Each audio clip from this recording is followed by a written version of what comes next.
lot of times it's like, oh yeah, this looks like an AP, right? Which I love. I love to be compared to them. Like the price point is obviously so different. Yeah, we have to say similar kind of case, similar looking case. They have the screws, we have the claws, we have the kind of same, like you guys call it waffle dial, but we call it the clou de Paris.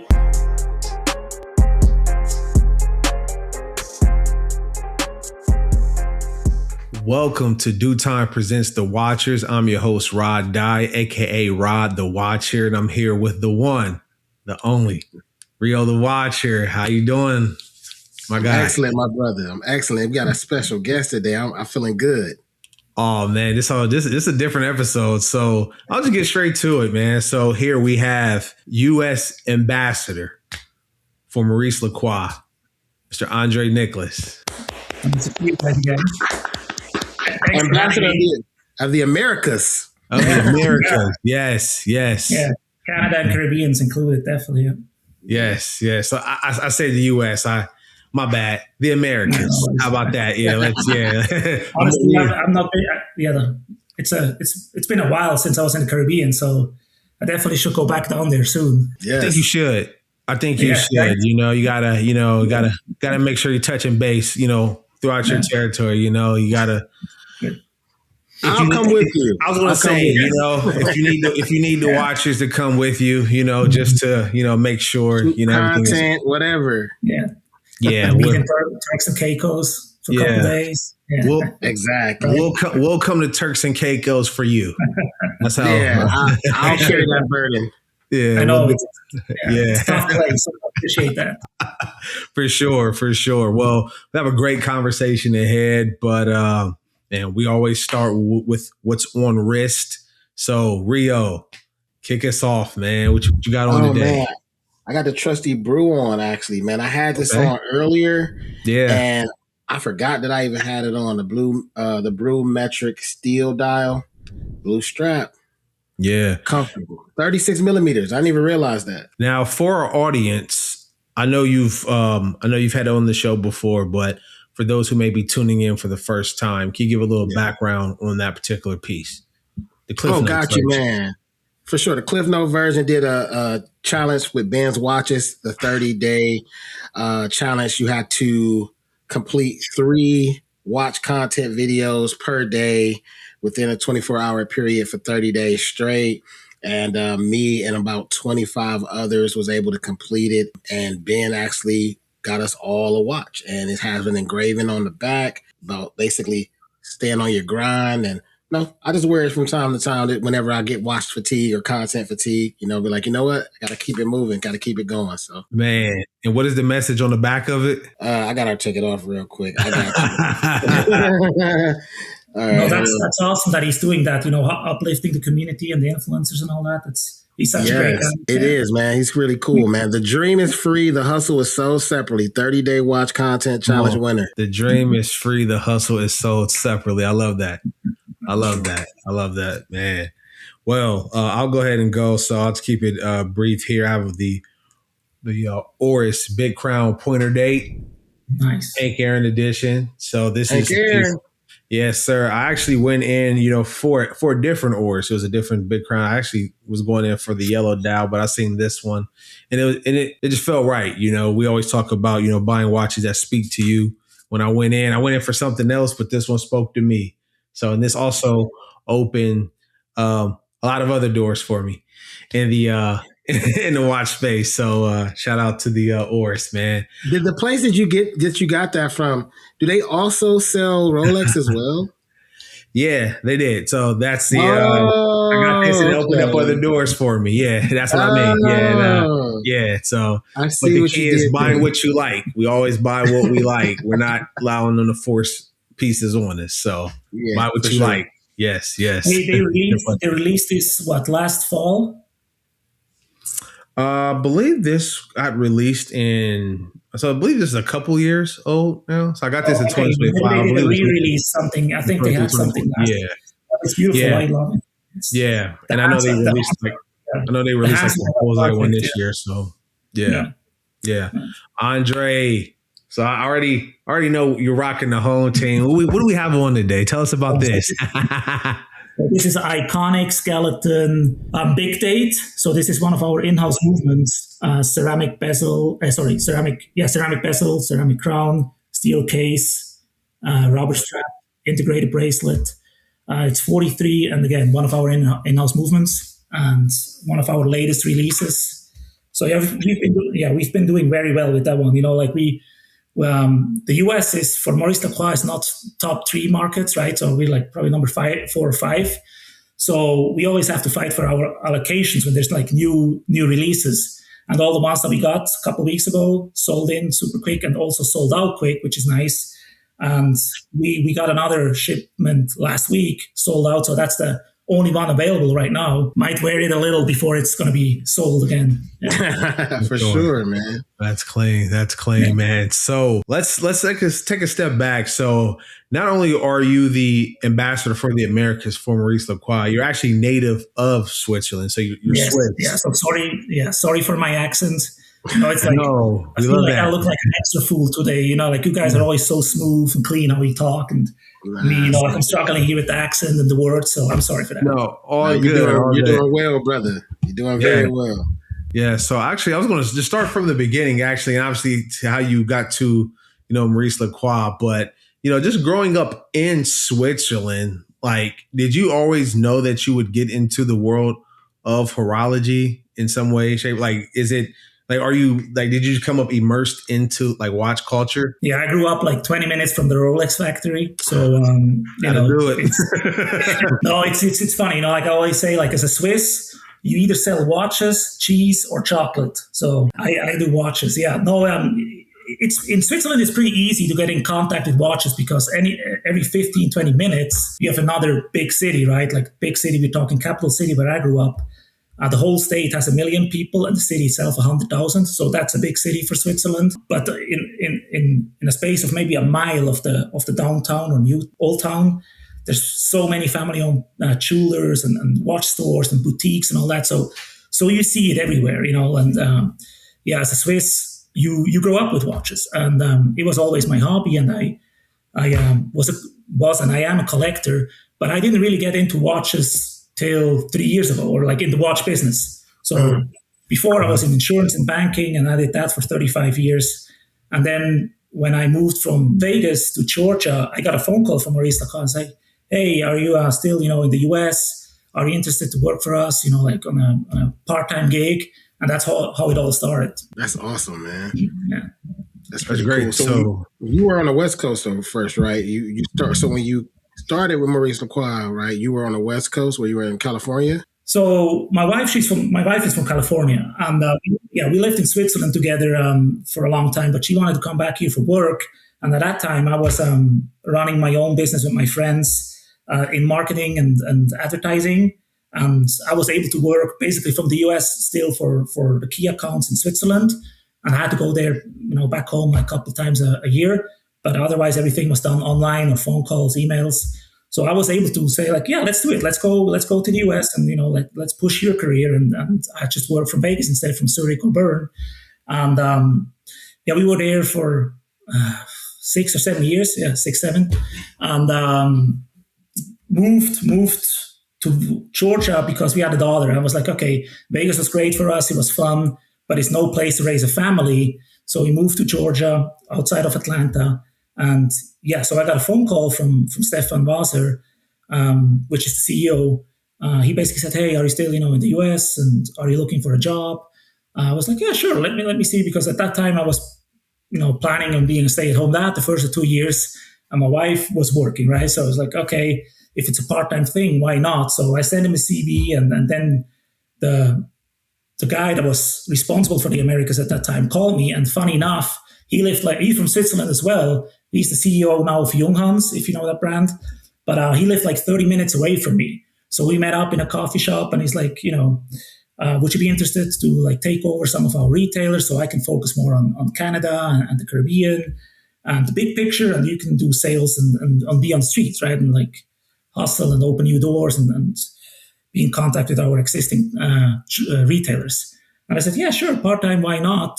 So I started 3 years ago, and then within a couple months, he decided to take over Junghans, and then the whole team that we had basically, either quit or got fired. So it was just me out of nothing. So I called Switzerland and say, like, what's up? Like, was that just a short-term thing, or like, what are you guys doing? Like, what's the plan with the US? And then no, like, basically we want you to stay, and we have to renegotiate, I guess, and talk about what do you like. Can you work full time for us? And it's like, sure, I can do that. I would love to. And so went back to Switzerland, and came back from Switzerland. They're like, okay, now you do the whole Americas, which is nice. So, but now finally, like last year, we added Marcia. I think you met her, maybe Rio, Dario. I don't know if you met. Yeah. So Marcia, she's in the industry since 40 years, also from Switzerland. So she overlooks the whole marketing and strategy. And so it's just us. It's a team of two. And then we have somebody in accounting and logistics. And then the rest is done through Switzerland, because here in the US, again, because we're not the biggest market for ML, we are a subsidiary, meaning we are directly connected to the factory. So I'm basically the connector for all the retails that we have in the US to the factory in Switzerland. What is the story? Like, I know, so Maurice Lacroix was a private brand beforehand, but established in 1975, right? Let's fast forward to now. I know you guys had the Calypso. That was one of your first major watch that went global, 100,000 watches being sold everywhere. We've got you guys had the Mechanics. You guys got the Icon. You got the Masterpieces. Now, tell me what your job is here in the Americas. Tell us the story that Maurice Lacroix is trying to tell to the United States. Yeah, again, so it's obviously way different than in Europe, right? Like, if you look at if you go to Switzerland, like if you land in Zurich, one of the first billboards is one of ours that you see at the airport, right? Maurice Lacroix Icon, and it's with the next partner that we have in Zurich. Same, if you go to Germany, like you can walk into like a jewelry store or a mall and you see us. Even in Turkey, like a friend of mine, Blake, you guys probably follow each other. He's with Watch Gang. He went to Turkey last year, and he called me up. He's like, dude, like, why are you guys so big here? It's like, yeah, that's how it is in Europe, and in Asia, we are we have way more exposures in these countries than here. So that's what we trying, like, even though we have certain heritage, 51 years this year, which is still, we've been around the block, but it's still young if you compare it to Rolex, Tudor, Patek, right? We still young, but we have some history. But here in the US, nobody really knows that, because as you mentioned, we had our first successful watch was the Calypso, which had the classic, the six claws, yes, 6 claws, and the integrated bracelet, the Genta look, right? But it was a very outdated design. So we had to reinvent that. And that's what we did in 2016. It was the reborn of the Icon, which basically had the DNA of the Calypso. And that's when it took off here in the US and also in some other countries. And now we're in over more than 80 markets. So here, when I go to these shows like Wind Up, Minutes and Hours, people, they say, oh yeah, I heard of you, but they never had the watch in their hand. They never saw it in the flesh. So I feel like I start at a way different point than in Switzerland, because in Switzerland, if I tell somebody that is not really a watch person, they still know us. But here, you really got to be into collecting or being a watch enthusiast or knowing your stuff about watches. Then maybe you heard of us. So yeah, it's a lot of basically starting from the beginning again here, so, which is nice. It's fun, because I can tell the story, I can talk about history, I can talk about our lines and all that. And for people, it's something like, oh, wow, is this something new? And it's like, no, it's around since 51 years, right? So, but it's nice, it's kind of niche. And once people hold the product in their hands, they're like, oh, wow. And this is only $2,500, not $6,000-$7,000. You guys have own, in-house movements, which we do since 20 years. So it's always fun to like educate people on the brand. Oh, it's available. I have access to it now and don't have to get put through the ringer to get a watch. Yeah, no, that's great. That's great. So would you say, I heard you mention the Icon, several times. Obviously the Calypso was let's say your breakthrough watch. Is the Icon, would you say that's the flagship line of Maurice Lacroix today? Obviously you have the Iconic. We seen the watch that you have on, but would you say that those are the icons and those are the flagship lines of the brand? Definitely. So the Icon, the blue dial, is kind of like 70% of our sales worldwide. the Icon line, but the blue one is the best seller. And For great but reason. after 10 years of having the Icon, we were like, okay, it's time to step it up a little and come out with something new. So the Iconic case was born last year, which with the Iconic, the IC stands for innovative craftsmanship. So we can play with different materials like ceramic. There's some cool releases coming in the next couple of weeks on the Iconic line. Okay. So we were playing with different sizes, different color, new integrated bracelet. New movement, we on the Icon, we have a Salida movement modified at our factory. Here we have a Soprod movement, which has more power reserve, and it's just a newer collaboration that we have with them. So yeah, this is the upgrade from the Icon to the Iconic. And I think it was a necessary step for us after 10 years of the Icon. We needed something new. And even the Icon itself, the last time we had a little overhaul of it was in 2022. So next year, the Icon is going to have a little new looking face as well. Okay. I can't say too much about it yet, but the Icon is going to get a little redesign. Yeah. Nice. Now, when I see the Icon and I see the Iconic, I'm gonna go ahead and just address the elephant in the room, if you will. I can't help but think, like, man, the integrated bracelet, like this Icon, it looks like a Royal Oak. I see the Iconic. I'm like, man, this looks like the offshore. I think it's, like I say, you get tremendous value with the Icon and the Iconic. Do you get that a lot when you discuss, the Icon and people get hands on with those watches? Yeah, for sure. A lot of times it's like, oh yeah, this looks like an AP, right? Which I love. I love to be compared to them, and like the price point is obviously so different. Yeah, we have to say similar kind of case, similar looking case. They have the screws, we have the claws, we have the kind of same, like you guys call it waffle dial, but we call it the clou de Paris. The grid, how it's cut. Yes. Which reminds a lot of people of AP. And the reason for it, like if you pull up a picture of the Calypso, which was designed in the early 90s, for sure the design team at that time took some inspiration from Genta, because he never really he was never really exclusive, right, with AP. So a lot of people took inspiration from him and were probably with him, because in Switzerland, like, everyone knows each other, right? And I feel like every sport looky watch that with the integrated bracelet, always people are like, first thing is like, oh, this is a Genta watch, right?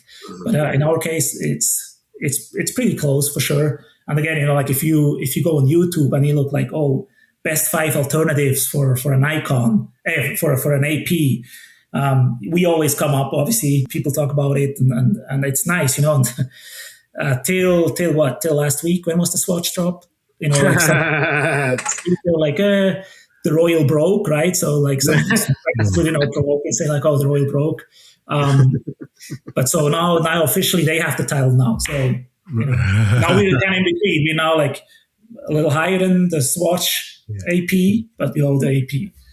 But yeah, it's nice, because again, like most of us or most people out there, they will never really own like or can afford an AP, right? So this is a beautiful alternative, and it's a Swiss company. We have our in-house movement, so I think it's amazing to have something that's affordable and luxurious, and being compared to like one of the Trinity brands, right?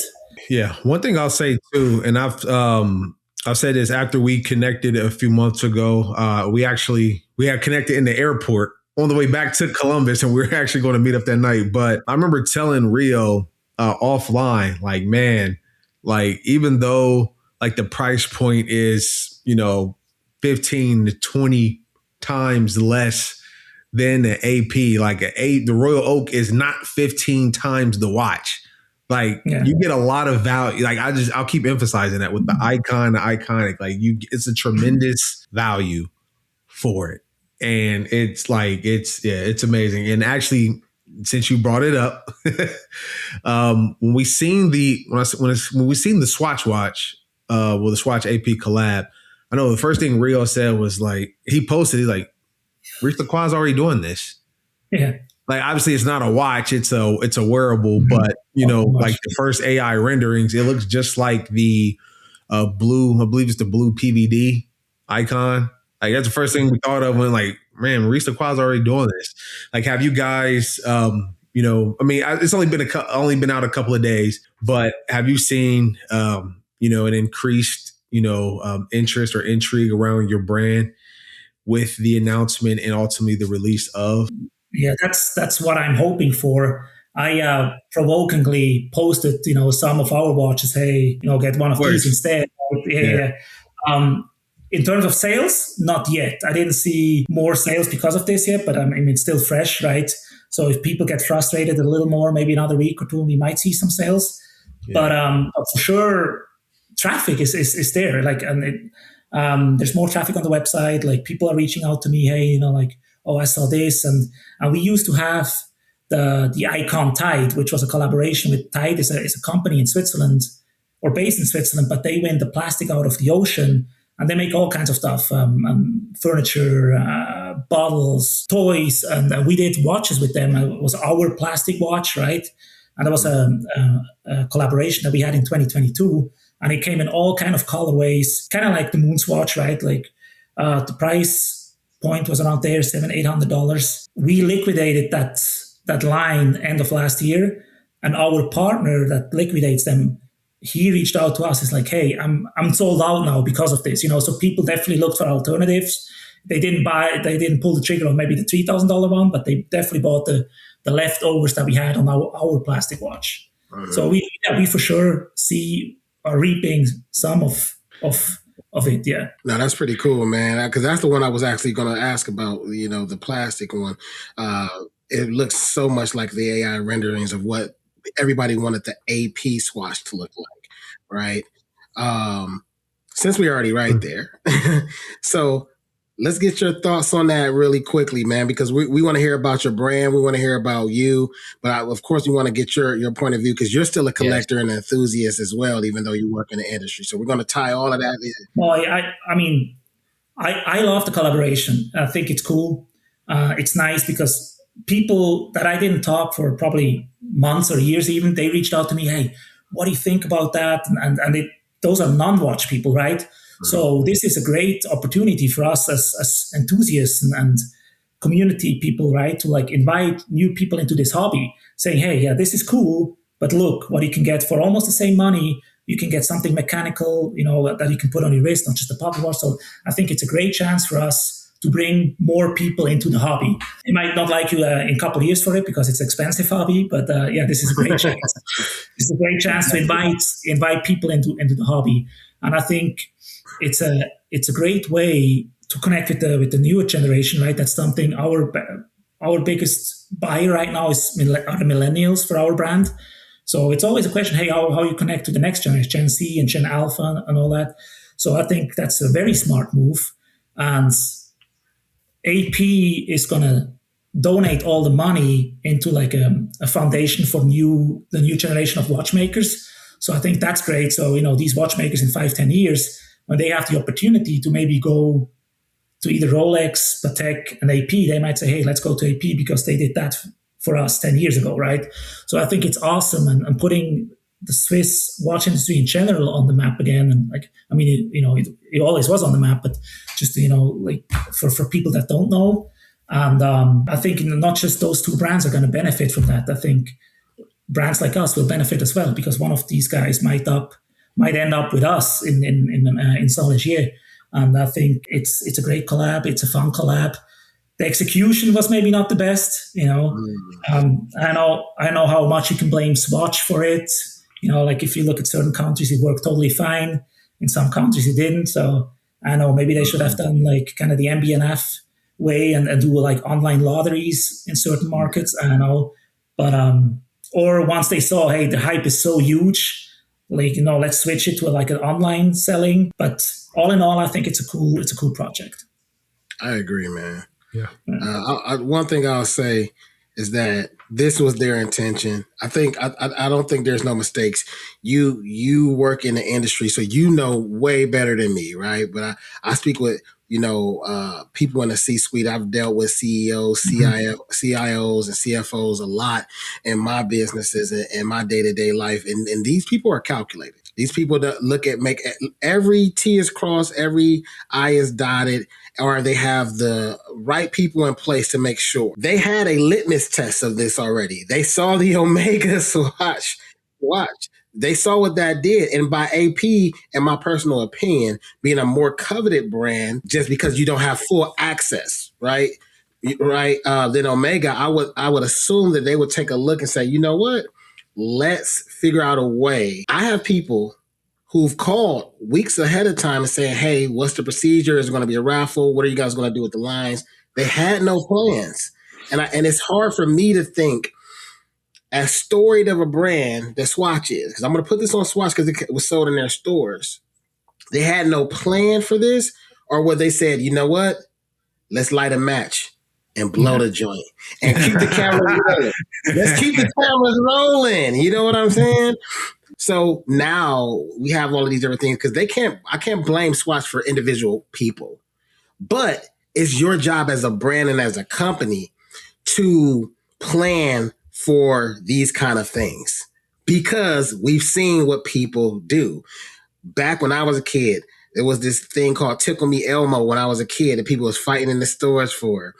We saw it with Michael Jordan releases, Teletubby releases, different releases, Black Fridays, get a TV for $100, whatever it was. We saw this. We saw what people do. I was going to say people were fighting over chicken sandwiches. True. During the pandemic, people were fighting over toiletries. I think that was even worse because people actually got shot, but I don't think there was any shootings, right, with the Swatch yet. No, not yet. Yeah. So, but it's for 2 letters. That's really what it's about. It was about 2 letters on a plastic watch. It's disposable. So for me, I think everything you said, I agree with everything that you said. And I'm a fan of bringing the next generation in. I just think that, they can't say, well, it's just people.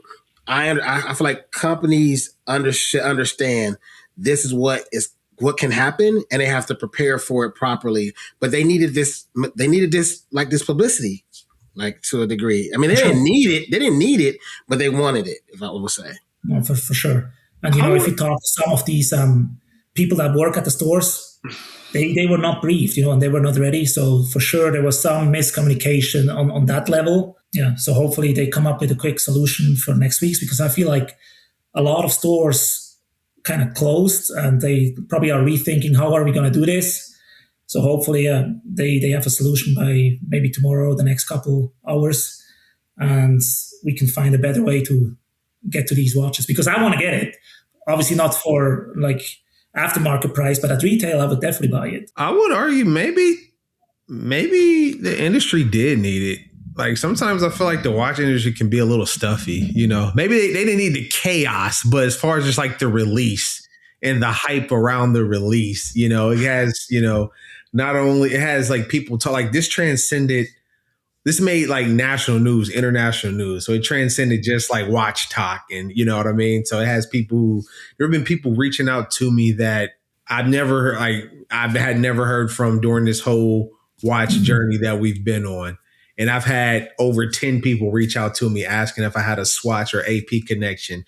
I wish I had an AP connection, but, but I don't. But you know what I'm saying? So I think, I don't know. I think ultimately this will, serve the industry well. I mean, I don't want to, say that the bad actors, maybe kind of dimmed the release a bit, but all in all, I do think it's a net positive for the industry. So yeah. And the thing is, people will forget so quick. Right now, a lot of them are like, a lot of people are complaining about it and saying like, oh, it was botched by Swatch.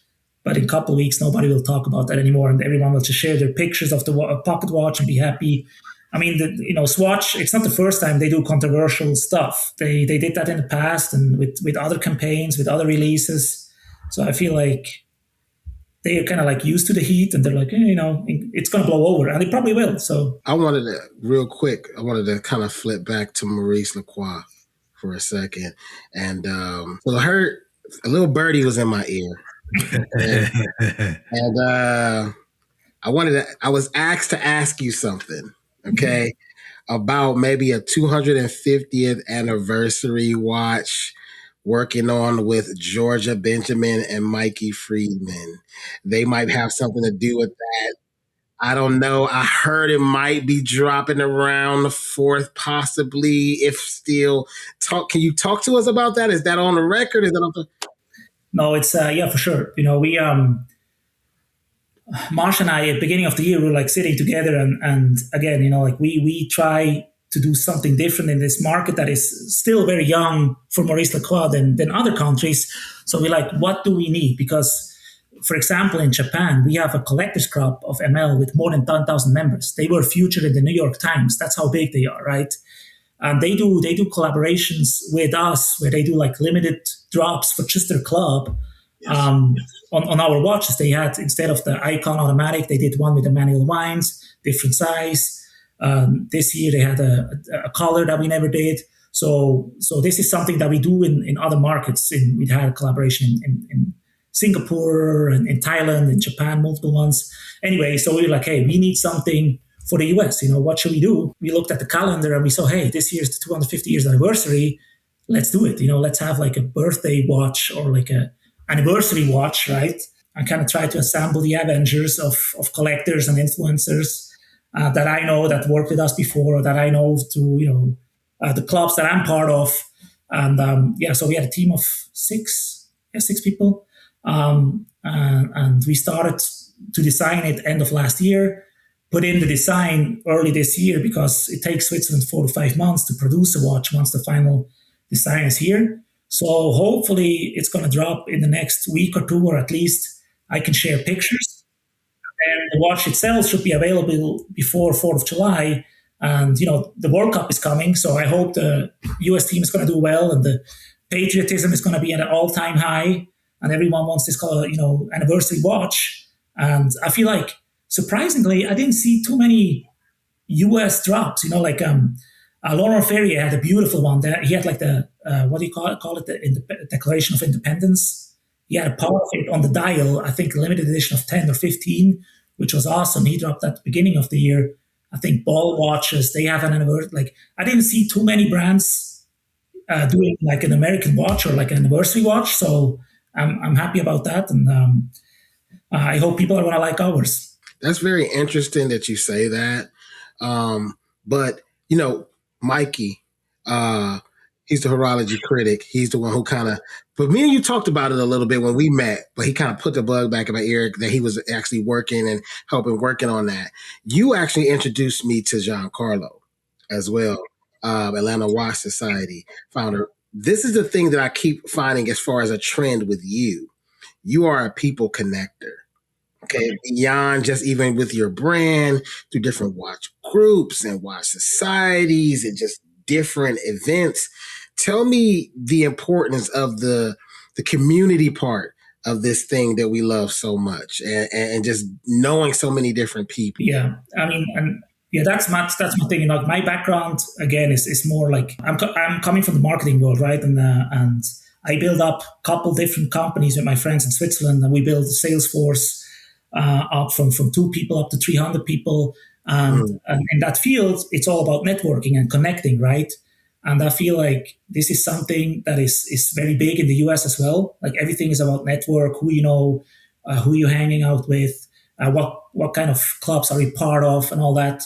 And it was funny because when I moved to Atlanta, I was like, oh, I'm almost 40. I'm in a new city, in a new place. I have 0 friends. How do I make friends, right? So it's like, I don't want to go out in the bars anymore. And, like I'm too old to go to like soccer clubs or football or whatever, right? So it's like, okay, I like cars and watches. So I looked it up, what are the local clubs? And I found Giancarlo and the Atlanta Watch Society. Shout out to them. One of the best things that was happening to me privately and for business. So I went one of their first events before I started Maurice Lacroix. And I told Giancarlo, hey, this was, that wasn't planned by me. I don't want to infiltrate the club with ML stuff.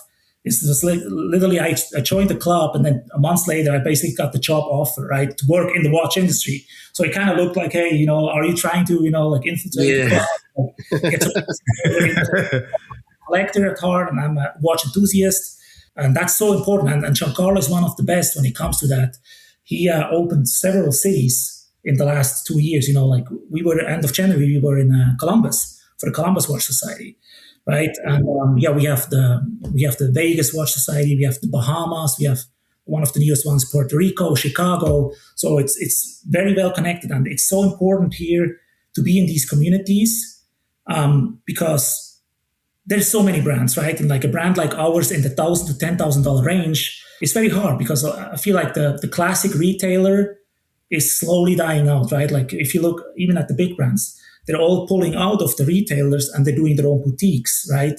And we are not at that point where we can do our own boutique, or at least not in the US. We have them obviously in Switzerland and in the Asian markets. So it might happen at one point, but so for me, it was such an easy and chill way to like get into the communities and then get into collectors. And when I would go to Chicago to see my retailers, and instead of going home and staying at the hotel, why not meet the local club and show them our product and connect with them and you guys know you're part of these communities. They're so well connected, and like I can go to any city today in the US and I can put it in a WhatsApp chat and say, hey, I'm here, roll calling, who is there? And there's at least a handful of people that are willing to pick me up and show me around, take me to the best restaurants, like just talk about watches. And it's one of the best things. I think that's the beauty of that whole collecting is the community. So far, I only had positive interaction with all the collectors. It doesn't matter if it was in the south, in the west, or east, right, or up where you guys are in the north. It's amazing how welcoming that community is and how trusting too. Like because you would go there, I would bring probably 40 to 50 watches, 5,000 average price point, so 100,000. The guy would wear double wrist like a FP Short and a Patek, and we never met. And we trust each other and just give each other the watches. And it's mutual. It's mutual trust. And so far, I never got disappointed. And again, I love the Atlanta Watch Society and what Jean-Claude is building with this community. It's amazing. And I think a lot of brands are slowly paying attention to this. And like Atlanta, you guys have been here before. It's an interesting city because there's not that many family-owned jewelry stores. There's a couple like bigger malls, right? But in the last 2 or 3 years, we opened Patek, we opened the AP House came. Who else? I'm forgetting something. Vacheron? Vacheron, yeah, exactly. Thank you. Yeah. And I feel like the Atlanta Watch Society and Jean-Claude had a huge influence on that, when they were like discussing on C-level, hey, what's the next city? Where should we go? Next to like, the no-brainers like Miami, New York, LA. Atlanta was on the map because of the power of the community. And there's, yeah. So in the last 2 to 3 years, it's amazing what happened here. I think it was funny because 2 weeks ago when I took my flight, where did I fly? I think to Michigan. And I had this lady in front of me, and she was wearing like head to toe. She was in aloe wear. And then she had an AP sweater, right? It's like, okay, like if you wear an AP sweater, you're either like an influencer or you work for them, right? So I was like, no, I don't want to, I'm not flirting or anything. Like, sorry to like bother you, but I love your sweater. Like, are you in the industry? And she's like, yeah, I work for this. I see what's going on. So she said, like, yeah, she works for this big group out of New Jersey, and they just opened the IWC and Panerai boutique here in Atlanta. So now again, Atlanta is growing so quick, and I think the community is a big part of this. And I see it with Maurice Lacroix. I see it on our e-commerce. The numbers without us investing extra dollar in like marketing campaigns or big billboards or like ambassadors and all that. Our e-commerce is up 30% from 24 to 25.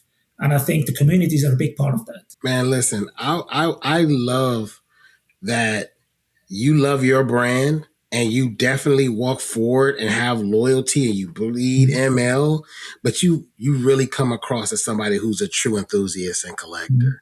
Absolutely. Okay. One thing I wanted to say, thank you for giving me the opportunity to test out that iconic. I'll tell you, man, I enjoyed it. And I actually kind of missed it from the collection because it was, yeah, I do. I remember I was telling you I was rocking that boy. I was rocking it. What I loved about it, it was a genuine like quality. I have the iconic skeleton dial chronograph. I think it was 43 millimeters, stainless steel on a rubber FKM strap. You guys were able to, release. You guys got an amazing strap release process. And I never had, I had a lot of people asking me, hey, man, what's that? What's that? What's that? What's that? What's that? How can you use your friends, your support system? How can we help build that brand for you to make it to where it's like it starts a movement, where maybe it starts in a watch group, maybe it starts on social media, maybe it starts with content, to where it's still organic and it doesn't look cheesy, right? And you've been in marketing, you've been in this industry now for a little while. Mhm. What ways do you think it will help propel you to the next level? No, I think that's very important, that it's organic and not like forced. It's funny because a friend of mine, he used to be a professional soccer player. He's American, but he used to be a professional soccer player in Germany. And he's a Maurice Lacroix fan. Like he has like 6 or 7 pieces and, like the old masterpiece skeleton, all that. Yeah. And a couple of years ago, he reaches out to me because I think he heard of me through like the Atlanta Watch Society or anything. And it's like, oh man, like I love that there's an ambassador again in the US. For the longest time it was so hard to get into ML and there's like no local jeweler that carries it. And he's like, where do you live? And it's like, Atlanta. And he's like, yeah, I'm Atlanta. I just moved to Atlanta. So it's so funny. We live 20 minutes from each other. And so we met and I showed him all the new stuff and, we shared stories and he talked about, because Germany is one of our biggest markets. And it's funny, a lot of the German watchmakers, when they go through school and all that, they work on our movements. So all the watchmakers, that are working for, Maurice Grossman or Kudoki and all that, they learn on our watches, which is awesome. And anyway, so it's like, in Germany, I was able to go into the store and always see the newest releases. Here, it's a little tougher. When I travel, I can see them in LA because he goes to LA a lot. Long story short, he's like, how can I help you? Like you just asked, guys, like, just, put out the word and talk about it and connect me with people. Like, feel free to share my number, my Instagram, and slide in my DMs. And that's what he did. And he started the Maurice Lacroix fan club. So a lot of people think that's me. I obviously share their content. That's not you. No, that's not me. No, I wouldn't, a fan club. But so he does that, and same thing. We want to grow it organically, and he does raffles on it, and does drops. And he was helping on the anniversary watch that is going to hopefully drop in the next 2 weeks.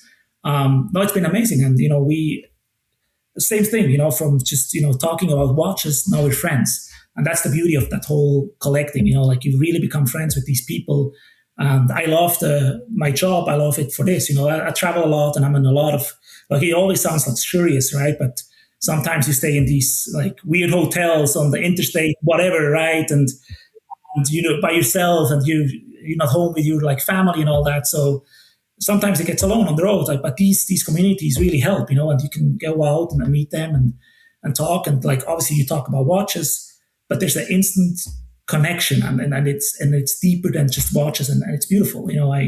I love this job for the community, right? Without the community, I probably would have said, it's cool, I will just do it. But I travel more than I supposed to travel because of the clubs and all that. And funny story, I was in, where was that? Beginning of May, I was in San Francisco for Wind Up.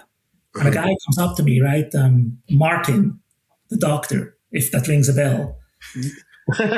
TikTok with Doc. Yeah.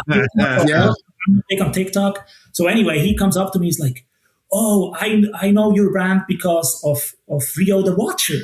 I was like, "Oh, that's so cool." Like that's a guy in the West Coast, like what, 3,000-4,000 miles in between. But you guys follow each other, know each other. So the watch that you had, I had it at the show, and I was like, "Hey, this is the exact watch that Dario had for like a couple of weeks." I did, like all these reels and all that, and I appreciate it so much. And I think he took a picture and sent it to you, saying, "Hey, look what I."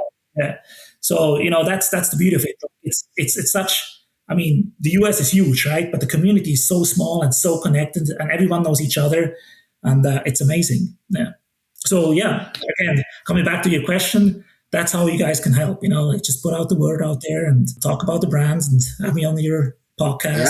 I need a hat. I need a hat and some I hoodies. know, man. Yeah, We should come up with some cool merch soon, hopefully. And we'll talk about that, man. but no, it's amazing. Like for sure. Again, I can see it through the e-commerce. The community is helping a lot, and it's organic. Like it's not like me paying people and saying, "Hey, talk about this watch. I'll give you $5,000, or I'll give you this watch."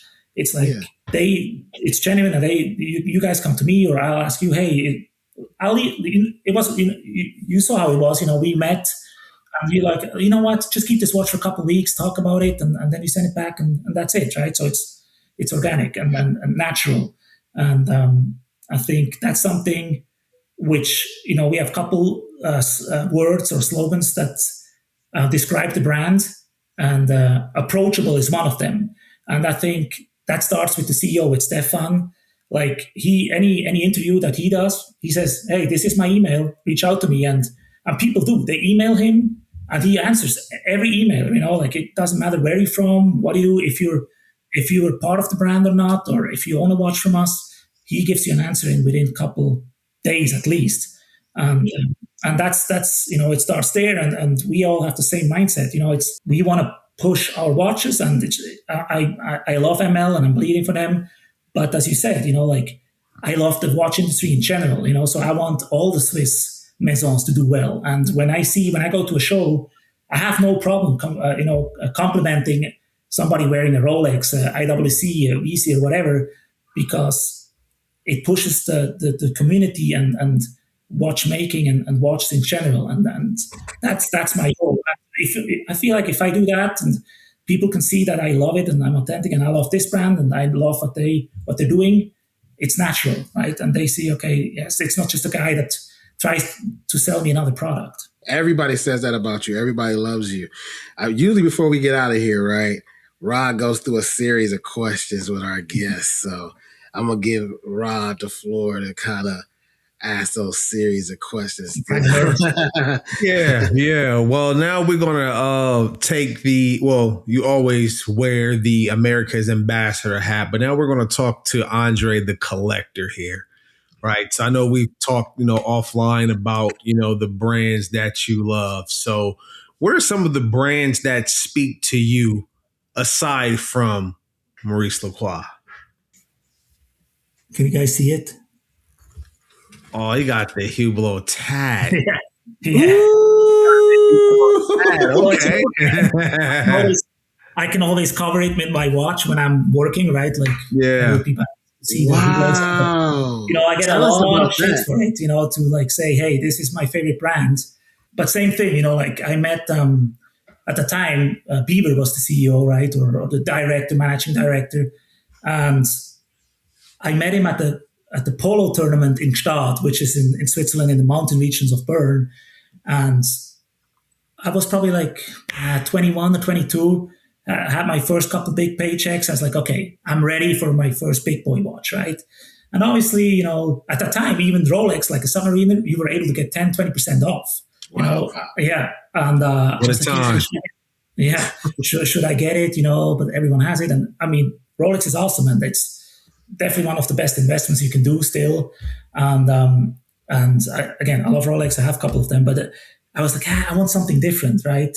And at the time, like the marketing that they did was just awesome with soccer. Obviously my mom is from Brazil, so I love soccer. And in Switzerland, soccer is one of the bigger sports. They did a lot of like advertising and marketing in soccer, and I would see them around, right? But anyway, I met Bieber at this polo tournament, and I was like, should I go talk to him? I was starstruck, right? Mm-hmm. So I went up to him and was like, hey, big fan here of the brand. I don't have one yet, but I would love to be a Hublotista. That's what they call the Hublot wearers or collectors. They call themselves the Hublotista.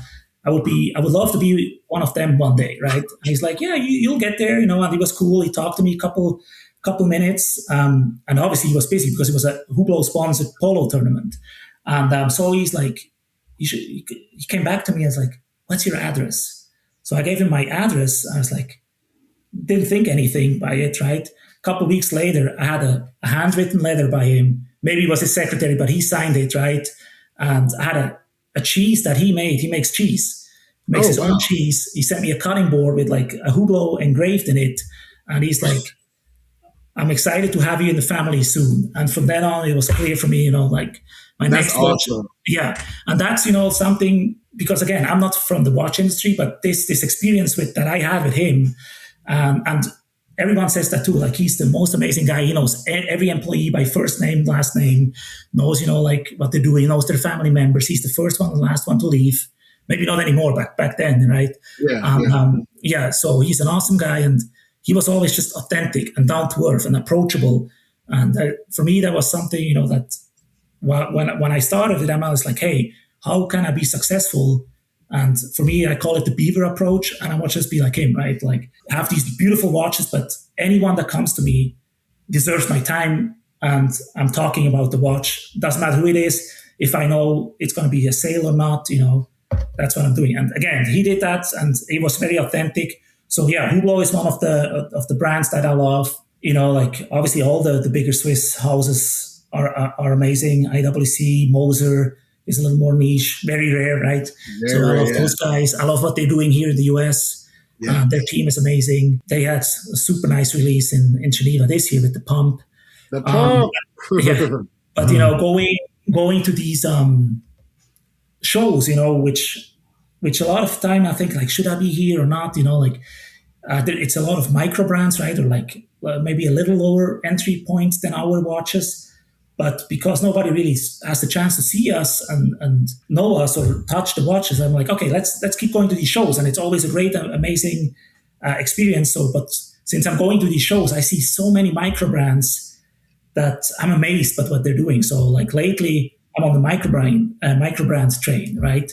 So we did a club watch as well with Econutra, which I love what those guys are doing.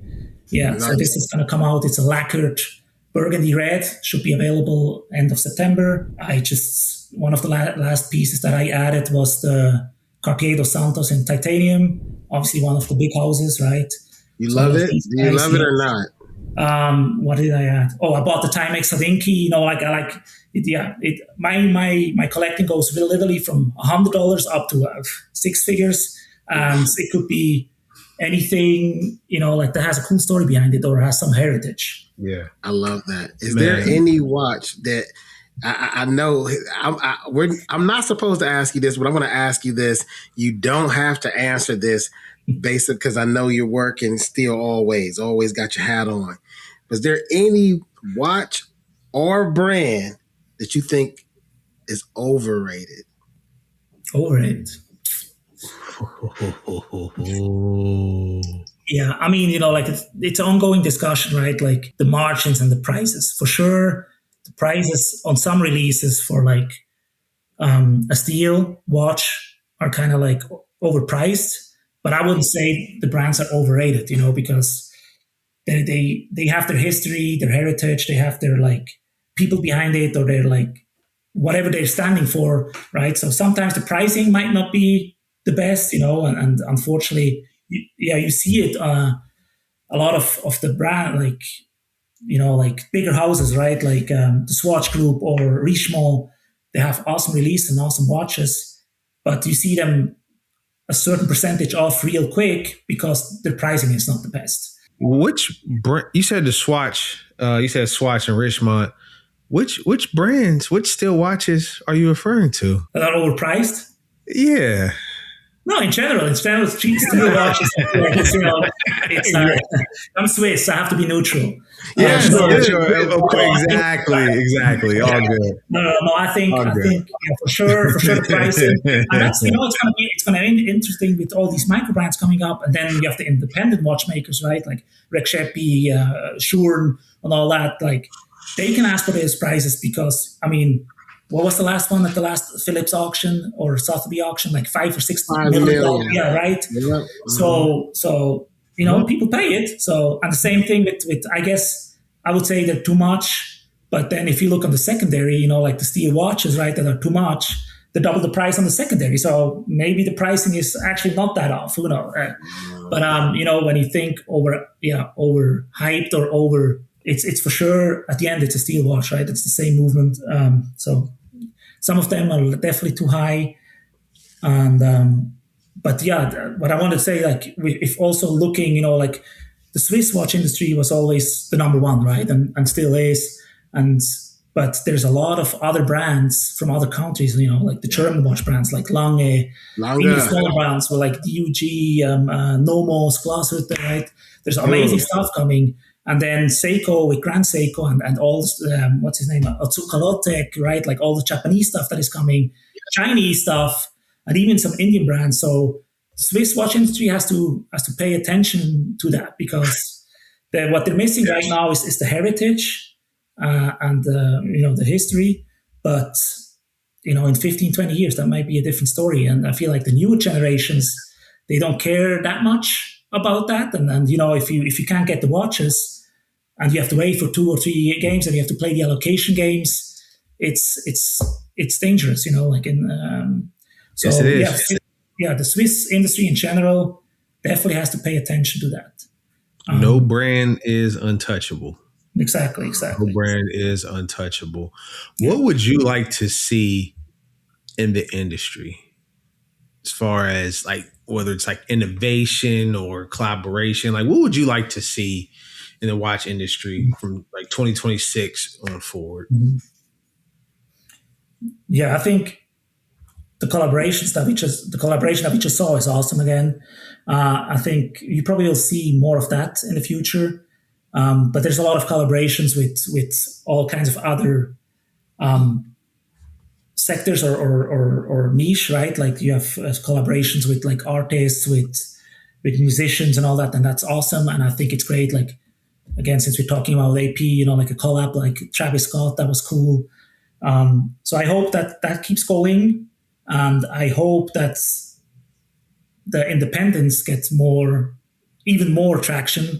They already get a lot of traction, but I hope they get a lot of more exposure, and I hope all the smaller ones are making it, because it's tough. Again, the competition is high, and the tariffs and all the costs and producing and shipping and all that. So I'm rooting for the smaller ones as well. So I hope people with these shows like Wind Up and Minutes and Hours and the communities. I really hope people start to appreciate a $200 or $300 watch just as much as the $5,000 or $6,000 Swiss watch. There's value to be found at every price point. No matter what your budget is, you can find a quality watch at that price point. Uh, Before we conclude, always like to ask our guests, are there any questions that you would like to ask of Rio? Yeah, how did you guys get into it during COVID, or when did you guys start? I wish.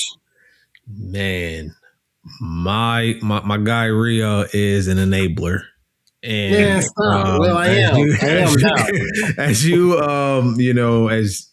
get deeper into the watch culture, you'll find more and more enablers. No, so very short. So I found myself in like these corporate rooms, and I noticed like the timepieces that they were wearing.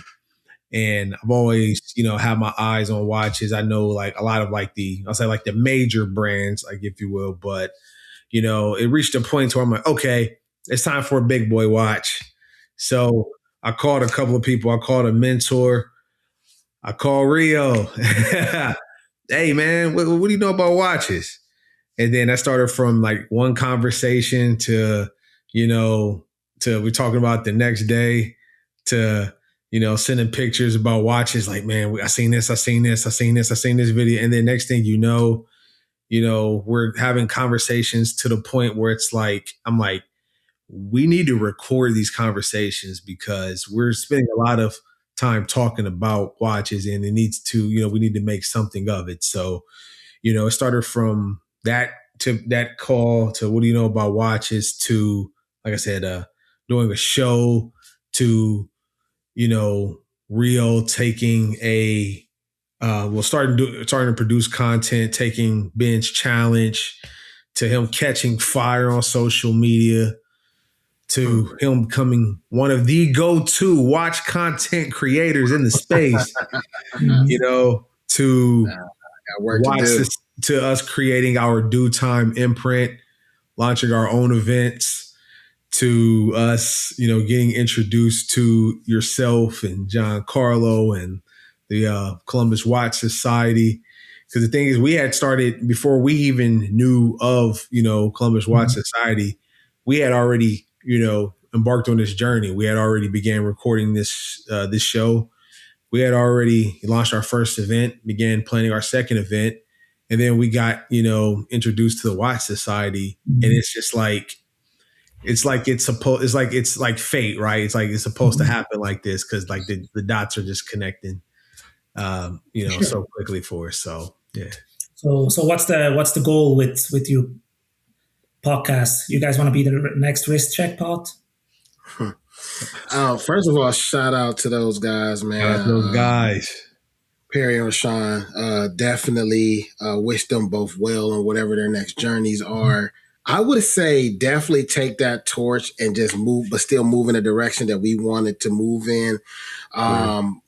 We both have entrepreneurial like backgrounds as far as like different businesses that we already have. We already have tech backgrounds, music background. So we have so many different things and tangibles, and just being Midwest boys, this is going to be a little bit different than theirs anyway. But I just think it's a lot that we want to move forward to as far as like just being able to create the space of content in general.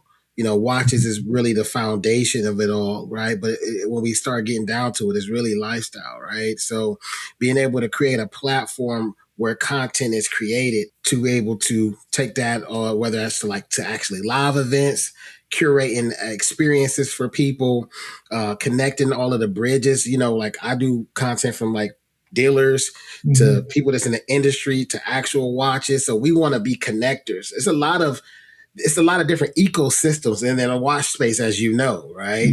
Being in the industry yourself, you actually work directly with the brand. Then you have people that work directly with the retail stores. You got people that work directly in as a watchmaker. Then you have people who have a whole brand and build a whole lifestyle off of like, being a gray market dealer or working directly with brands in marketing and advertising and social media space. So I want to be a connector.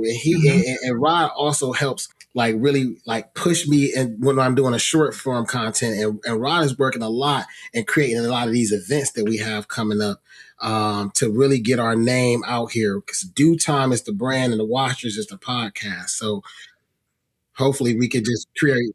I feel like you guys are my new Bravo. Like back in the days, I used to watch all these housewife shows with my wife, right?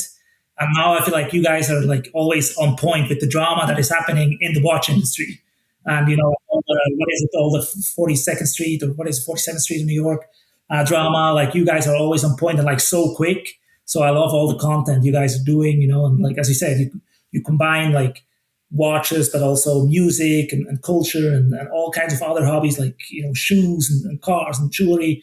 No, you guys do an amazing job, and I think the future is bright for you guys, and keep doing what you're doing. And I wish you guys the best, and I hope I can soon be back in Columbus, because I fell in love with the place. And Columbus itself, or like Ohio, I think is kind of like the next Atlanta, where brands are going, and like you have Teddy Ballasar is up there, right? And you have like a lot of influencers. You have a big watch. Watch repair company with Stoll, right? And they have the Atelier 1776. So there's a lot of watchmaking happening up there, right?